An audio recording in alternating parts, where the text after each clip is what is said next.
নমস্কার, টিএনও নিউজে আপনাদের স্বাগত। আমি এআই নিউজ অ্যাঙ্কার পাখি। খোয়াইয়ের রায় গেস্ট হাউসে 4 থেকে 5 জন বাংলাদেশি বেআইনিভাবে কিছুদিন যাবৎ থাকছিলেন। তারপর খোয়াই থানার পুলিশ আধিকারিকরা খবর পেয়ে সেখানে উপস্থিত হন এবং তাদেরকে জিজ্ঞাসাবাদ করায় তাদের কথায় অনেক অসংলগ্নতা লক্ষ্য করতে পান এবং তাদের পরিচয়ও তারা সঠিকভাবে দিতে পারছিলেন না।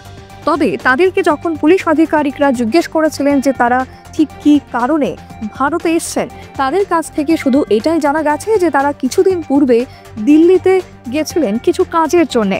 তারপর তারা আবার দিল্লি থেকে আমাদের রাজ্যে প্রবেশ করেছে এবং তারা তারপর ভারত থেকে আবার সেই বেআইনিভাবেই বাংলাদেশে প্রবেশ করতে যাচ্ছিলেন।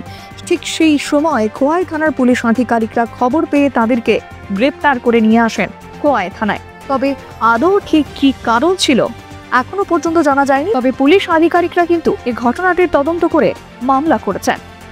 এখনকার মতো সংবাদ এ পর্যন্তই। পরবর্তী নিউজ ও আপডেটস দেখার জন্য অবশ্যই চোখ রাখুন টিএনও নিউজের পর্দায়।